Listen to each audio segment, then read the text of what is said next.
Welcome to today's Explainer. We're jumping right into a fascinating look at the chaotic, totally unpredictable, and frankly captivating life cycle of rapidly growing cities. From absolute housing market frenzies to the hidden costs of urban sprawl, we are going to break down exactly how these metropolitan areas explode in size, why they eventually crack under the pressure, and how they try to piece themselves back together again. Okay, let's dive into this.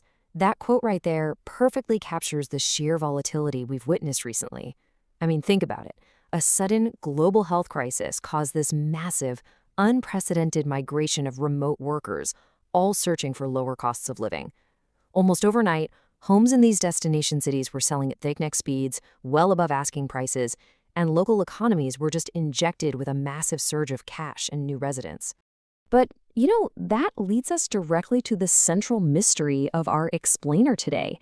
What actually happens when a city grows too fast and the boom finally ends?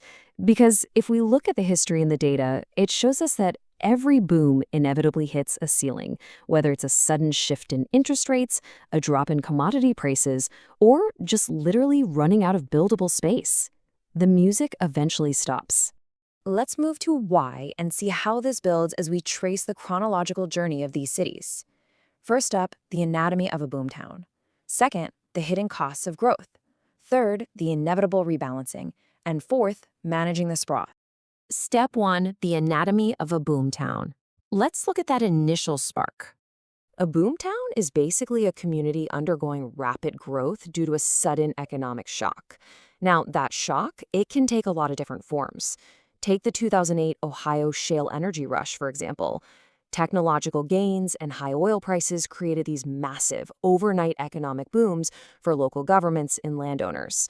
On the flip side, the recent pandemic-era tech migrations to the Sun Belt represent a totally different type of shock, a sudden demographic shift driven by remote work.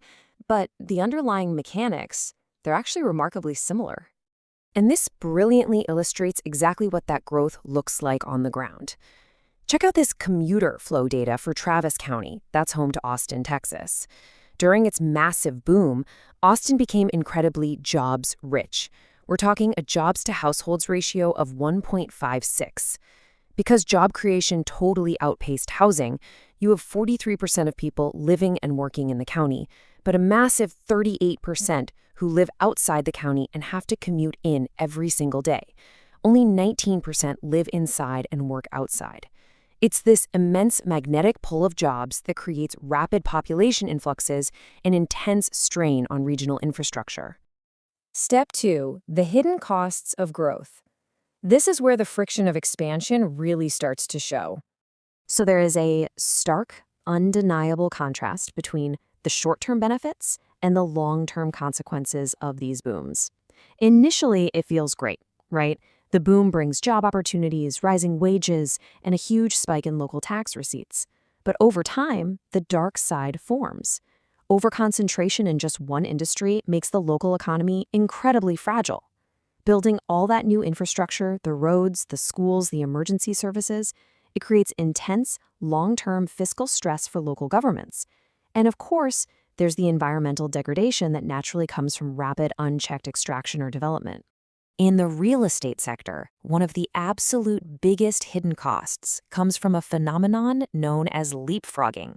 This is when developers deliberately skip over perfectly good developable properties closer to the city center just to obtain cheaper land further out on the periphery. They leave these vacant, bypassed tracts of land behind. Why do they do this? Well, a developer's success is heavily tied to capital gains.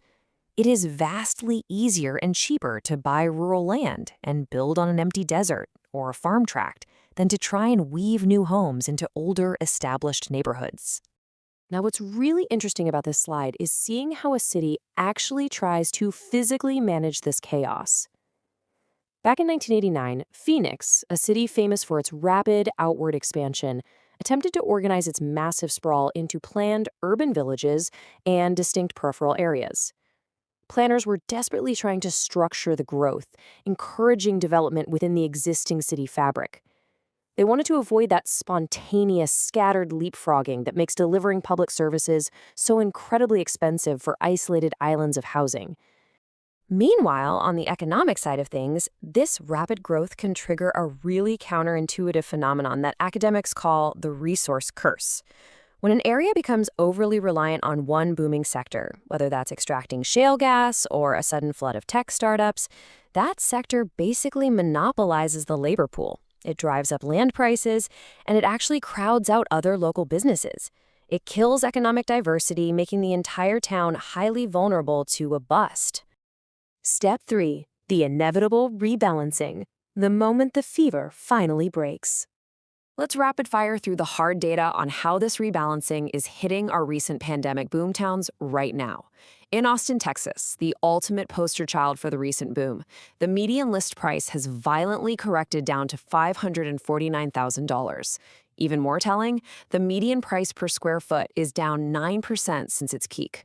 Over in Raleigh, North Carolina, part of the famous Research Triangle, the market speed has totally shifted.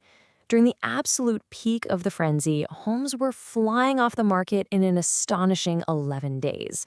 Now, it's rebalanced to a much more normal 42 days. And in Boise, Idaho, which was basically the ultimate refuge for coastal remote workers, the market has seen a 6.5% drop in the median price per square foot since the pandemic peak. The electric climate has fizzled out, and sellers are being forced to aggressively adjust their expectations to meet reality. Which brings us to step 4, managing the sprawl. How do cities actually fix this? At the very heart of this management is a deep, ongoing friction, especially in Western American cities. It's this classic clash between frontier values, that deep-seated cultural desire for individual property rights and single-family homes on massive lots, versus the harsh reality of environmental limits and effective land use control. Cities want growth, absolutely, but they simply cannot afford the endless financial and ecological costs of scattered, low-density sprawl. So the crucial point is how municipalities actually force development to pay for itself. Take Phoenix's use of development impact fees. Adopted back in 1987, the explicit goal here was to make new growth pay its fair share. If a developer wants to build a leapfrog community way out on the remote periphery, these fees offset the massive costs of dragging water, sewer, and emergency services out into the desert. It's a direct policy tool meant to deter that immense fiscal burden. Now, the obvious alternative to all this peripheral sprawl is infill housing, just building on those vacant, skipped-over lots back inside the city center. Sounds easy, right? But as the Phoenix data shows, there are massive real-world barriers. Developers avoid infill because of the perception of crime, inadequate schools, the absolute nightmare of assembling land from multiple owners, land speculation inflating prices, and the high costs of retrofitting old infrastructure. It's just a huge headache compared to bulldozing a fresh field on the edge of town. Which leaves us here. We've seen the sudden sparks that ignite a boomtown, the hidden long-term costs of leapfrogging and sprawl, the inevitable economic hangover, and the immense policy struggles required to manage the whole shebang.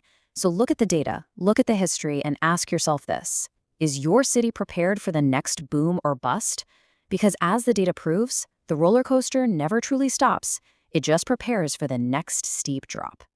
Thanks for joining me on this explainer. Keep analyzing the data, and I'll catch you next time.